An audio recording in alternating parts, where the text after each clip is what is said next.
let's have a talk. This is Rio. Rio is 8 years old. This is the very first kitty that has been with us for a vast majority of our marriage. I say the very first. This is a kitty who's been with us for the vast majority of our marriage. He's very sweet. He's very docile. This tail looks unhappy, but actually, it's quite happy.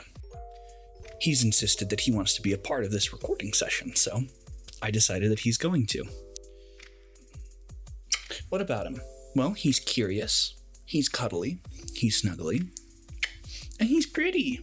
Look at those eyes. Aren't you so cute? Yeah, you want to say hi? Hello. He's a very interesting cat. He's had a hard life, and he's also had an easy life at the same time. He's made friends and lost friends. He's had wonderful opportunities to get to know so many different people. He's traveled across the country and done so much fun stuff, huh? Isn't that right? He is essentially like an emotional support animal, I suppose, or like an emotional support cat. But he needs more emotional support, I think, than anyone else does. Right now, he's a little grumpy. He's grumpy because there's a new kitty in his life, but he's doing really good. He's finally stopped being aggressive, and I say aggressive with very big air quotes. I just mean hissing and running away. He never hurts anybody, never chases after him, never actually does anything to intend harm. Aww. He's 8 years old. What else? What else about you, Rio? Rio is a lifeline for me. Rio has developed a very fine personality over a very long time. He's very sweet, he's very kind, he's very cuddly, but he can become overstimulated from time to time. He's very communicative in the way that he tells you what he likes and what he doesn't like. We've developed this language over the period of time that we've known each other. I know when he's happy, I know when he's mad, I know when he's pouting, I know when he's sad. These kinds of pieces of a relationship with an animal don't just happen overnight. They take years, they take effort, they take time. And in the background, there's an echo. But this is about Rio. Huh? We got Rio from a friend who was unable to continue taking care of them. And when we got Rio, the very first thing that he did was explore the home, explore the space that we were in. At the time, we didn't have a ton of furniture, but we did have a lot of open space, which he very much enjoyed. We've experimented with different animals in our lives, having different dogs, different cats as well. In those days, he's grown attached to them, to the point that when the time came for us to rehome some of these fosters, there was some pain there. And the emotional complexity of an animal like Rio is much deeper than one might give it credit for. Some might say, well, he's just a cat. Well, you're just a human. How far can emotional complexity actually go to an animal when you pay attention to them? The deeper you go, the more you see. The more you try to understand these animals, these creatures, the more you'll get out of them. From the surface, Rio seems to be no more than just a standard orange cat, but all orange cats are different.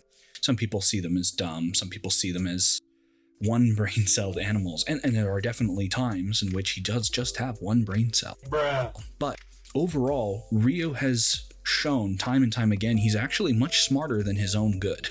He has learned our routines and our habits to a point that he knows them inside and out, backwards and forwards, to the point that he is pin precise when it comes to what he wants and what he knows. For example, anytime we open the door, he knows the difference between us leaving and us stepping outside. When we're stepping outside, he has no intention of going outside. He tries to go outside when we're leaving. It is also important to know that Rio is very well mannered overall. He's a friendly cat. Now, he's not going to be the kind to jump out at you and attack. He doesn't hiss at you. He doesn't scratch at you. He doesn't bite you. However, with the right environment, there are times in which he takes it upon himself to say no. As a cat, he has very limited ways in which he can say no. One way is to try and run away. That's when he is trying to force his way out, as he did while I was holding him. He says, "I'm done being held. I don't want to be here anymore." He steps off and he goes on his way. I respect that boundary. Although he is a pet, he is also a partner in this family. I respect his opinion and I allow him to be able to express himself. The more I try to control him, the harder he pushes back. And the same is true with most any animal. Now, of course, there's a caveat to that in which you can't allow an animal to run your entire life. There has to be boundaries, there has to be rules. But setting those rules must be fair. They must be done in a way that these animals can actually understand. Rio understands the word no. He can choose to ignore the word no and does so frequently. For example, he knows he's not allowed on the counter, because the moment I stand up after hearing him jump up on the counter, he jumps off of the counter. But me trying to control his ability to get onto the counter doesn't work. I will be in a losing battle because the moment I step out of the door, he's going to jump up onto the counter. The moment that he has the opportunity to do the thing that he wants, he will. Why? Because he is an animal. He doesn't have the same perspective. He doesn't have the same forethought. He doesn't know that what was made on the counter 6 hours ago, number one, isn't good for him, and number two, isn't there anymore. He still smells that. He still has those residual things there. And because of that, I need to be able to understand where he's coming from. Now, in that same regard, whether we look at that from any other point of view as an animal or as a human, we need to be able to recognize that these animals or these people, whoever they are in our lives, they need to be approached with the same kind of respect. In the same way that I cannot force Rio to do something that he doesn't want to do. He can say no when I try to force him to do so, by scratching, clawing, trying to run away, hissing, growling, hiding.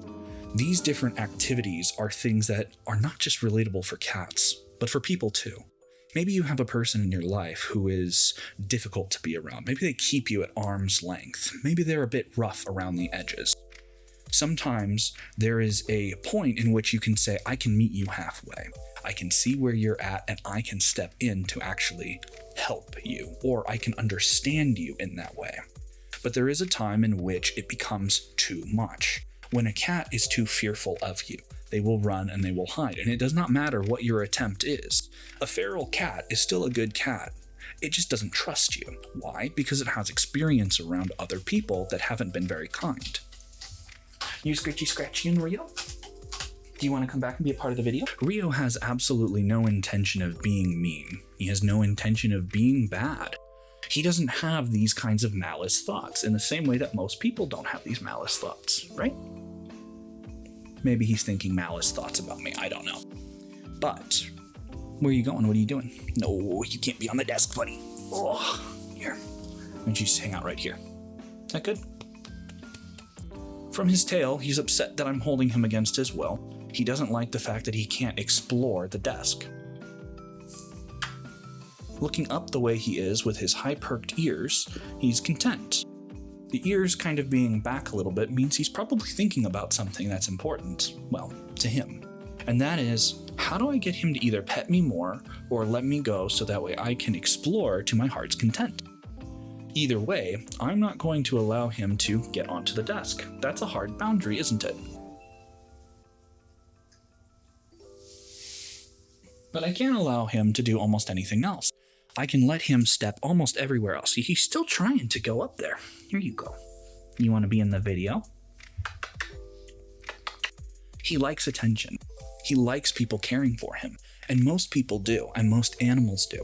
Even a feral cat still loves that kind of attention. They still want and seek that kind of affection, but not necessarily from you, not necessarily from a person. Now, sometimes a cat can see a person and say, "You're my person." They come after you. You go after them, and they might get a little scared, terrified of you. In the same way that humans do. We as animals, not just as people, animals, have a complex variety of emotions. And because we have these complex varieties of emotions, whether they are from animals such as cats, dogs, birds, or other people, we need to be able to respect the boundaries that are set for us. Now, with that being said, there are also times in which people and other animals need help, and they don't know that they need help, or they can't tell that they need help. What it comes down to is a very important point. There are people and there are animals, and they are not so different, and we want them to be different. We want to stand above and be superior to other animals. We want to say, because of our high degree of intelligence, that we are better than them, or better than other people. We can take people and we can categorize them separately. How many times in your life have you thought, wow, I can't believe that human made that choice. I would never make that choice, and that human is dumb for making that choice. And yet that human also thinks you're dumb for making the choice that you make. There are many different factors that play into that. In the same way that there are many different kinds of cats, there are many different kinds of birds and animals and other creatures that live out there. They all have their own personality, their own thought process. When we try to focus in on those thought processes, and we try to control them, what we end up doing is not only pushing people away, but we end up dividing ourselves as animals. All we have to do is take a step back and ask ourselves, why? Why do they act like that? Why does Rio act the way that he does? Well, he acts the way that he does because we have determined that hands are for petting, not for playing. Therefore, he does not bite us. He does not scratch at us. We have determined that when we go out and we meet with an individual, or we are building a relationship with them, that we have specific boundaries that we have to set. The same way that a boundary is set for Rio, hands are for petting, not for playing. We have to set boundaries with people. We have to let them know, hey, this is not okay. But like feral animals, we cannot control them, nor can we always understand their motivations, nor can we understand what they're doing. A feral animal is only feral because it doesn't trust humans. That does not mean it does not trust dogs. That does not mean it does not trust other cats. That does not mean that it does not find a way to live in harmony with the remainder of life. It means that it has an experience. And in that experience, it's had a difficult time, or it's had these repeated patterns that it has now developed inside of itself. Because of those repeated patterns, like people, like animals, right, we can look at these individuals and start to have a little bit of empathy from our own hearts. We can see the fact that, yes, as a cat, whether feral, whether domesticated, or something in between, there is a reason behind everything that everyone does, everything that every animal does. Once we start to recognize that they themselves live their own lives the same way that we do, and we have that empathy, that's when we can start to recognize that they're not the enemy. Other people are not the enemy. Other things are not bad. A feral cat is no more dangerous than a domesticated cat. All you have to do is look for the signs, understand what it's doing, and why. This takes a lot of deep internal work.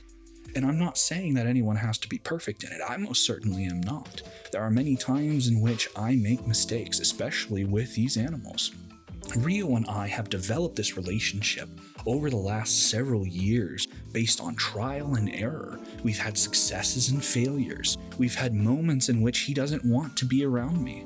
There are times in which Rio will literally find a location, turn his back towards any external space, and I know that he is now pouting. He is now saying, I'm mad. I'm mad for a reason, whatever, because he was unable to go outside, because he was unable to get his wet food, because there is a new cat in the house, whatever the case may be.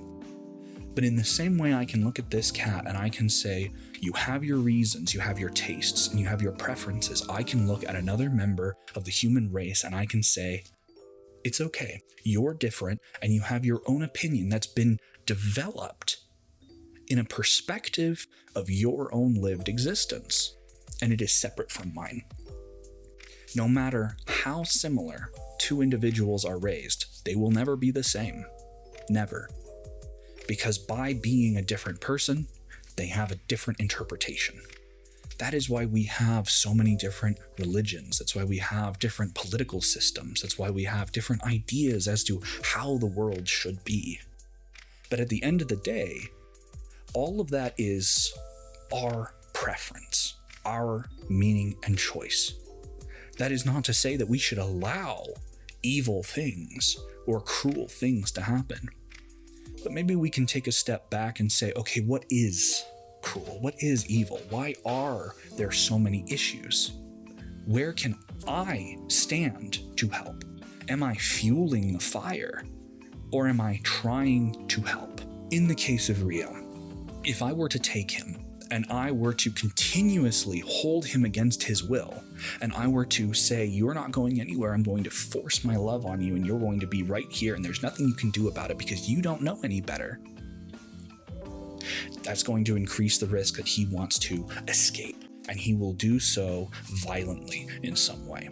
It's the same thing with people. People are the same. We can help others in the same way that we can help animals, by removing our control over them and instead partner with them to find common ground and boundaries that work for both sides. What those solutions are is going to be unique to each and every individual and animal that you work with.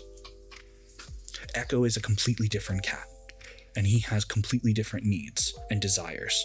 He wants to be held against his will. I know how that sounds, but he does. He will not jump up onto you.